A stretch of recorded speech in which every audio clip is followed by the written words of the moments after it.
Es un tema que, si no es el más importante de este año y desde el que viene,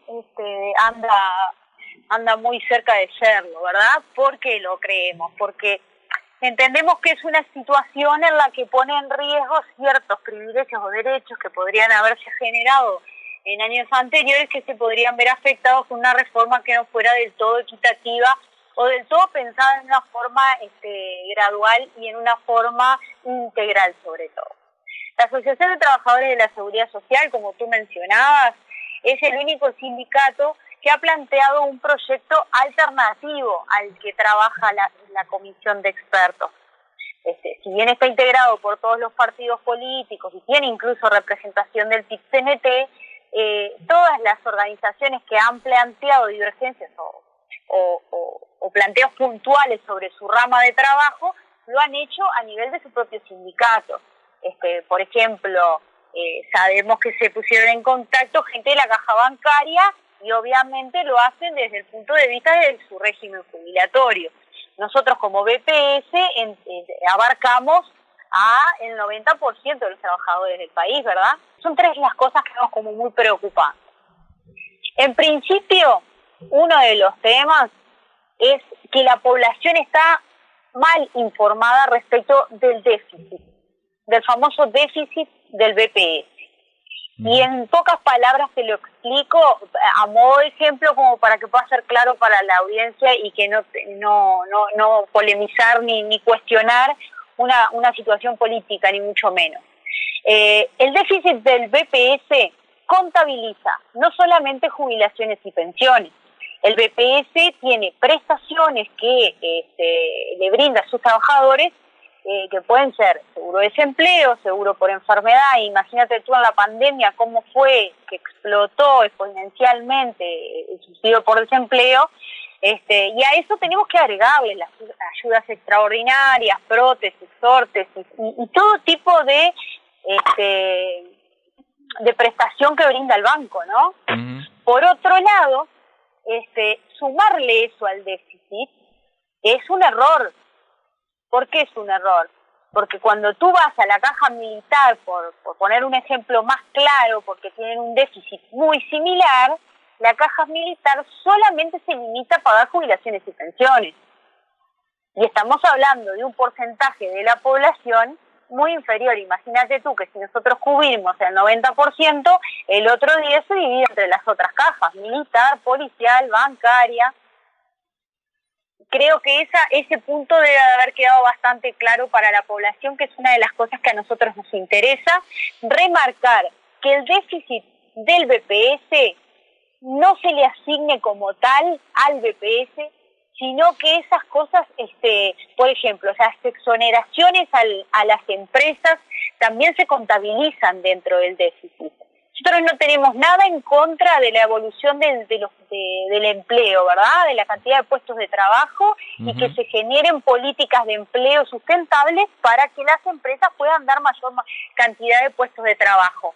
Lo que no tenemos acuerdo al respecto, no estamos de acuerdo con eso, es que eso se sume al déficit, porque es resignación impositiva, o sea, se omite recaudar, pero se le está sumando un gasto a la seguridad social, cuando otro de los puntos fundamentales que nosotros defendemos es que la seguridad social no es un gasto, es una inversión. Y la comisión de expertos lo analiza desde el punto de vista del gasto de la seguridad social, cosa que no es así porque es un derecho humano fundamental la seguridad social. En otro orden de cosas, yendo al punto de fuentes de financiación, la otra problemática que vemos con muy malos ojos y con la que hemos estado siempre en desacuerdo desde el año 96, que se puso en práctica la ley 16.713, es la existencia de las AFAP. Uh-huh. ¿Por qué digo esto? Y voy a dar otro ejemplo bien claro y concreto. Una persona que gana menos de 67.000 pesos no está obligada a afiliarse a una AFAP. Sin embargo, la publicidad que estas empresas llevan adelante, yo no sé si tú recuerdas en el año 96, cuando son novedad, una de las cuestiones que se marcaban publicitariamente era que ibas a tener 2 jubilaciones cuando llegaras a la edad de retiro. O sea, Claro. que vas a tener el doble de jubilación. Y hay un documento muy bien elaborado por el equipo de representación de los trabajadores en el BPS, que a 20 años de la SAFAP, o sea, en el año 2016, el resultado era totalmente nefasto. Encontrábamos recibos de jubilaciones de domésticas que ganaban la mínima por BPS y 20 pesos por la FAP. Te doy bien gráfico para que se entienda también que cuando uno se afilia sin estar obligado y opta por el artículo número 8, lo que está haciendo es dividir el 15% del monto tío y dándole la mitad a la empresa privada y solamente la mitad al BPS, cuando en realidad ese 15% podría ir íntegro hacia BPS. Claro. El tercer punto, y que nosotros ahí es innegociable para nosotros. Nosotros decimos que la edad jubilatoria no puede aumentar, que 30 años de trabajo son suficientes, que nosotros hasta el año 96 tenemos el mecanismo para aprobar actividades laborales con el sistema de testigos, y posterior a eso debería de quedar alguna cláusula en la nueva ley que le asegurara a aquellos trabajadores que no han tenido oportunidad de ser registrados en BPS porque era elegir el trabajo o la nada, y la gente tiene que comer, ¿verdad? Más que nada en aquellos ámbitos de trabajo solitarios como son el sector doméstico, el campo, donde mucho no se puede hacer por el trabajador porque está en solitario, ¿verdad? Ya cuando estamos hablando de una industria donde son más, los sindicatos tenemos un papel preponderante, pero de a uno es más difícil, ¿verdad? Y hay un estudio también realizado de que habría gente que tendría que trabajar en promedio unos 54 años mínimo para llegar a los 30 años de historia laboral, como se pretende en la ley. Por eso es que nosotros argumentamos que más de 60 años no, y que tampoco se puede modificar la tasa de reemplazo más, ¿no? ¿Verdad? O sea, ya las jubilaciones son muy bajas, siempre las hemos considerado insuficientes, a pesar de que han aumentado en los últimos tiempos mucho más.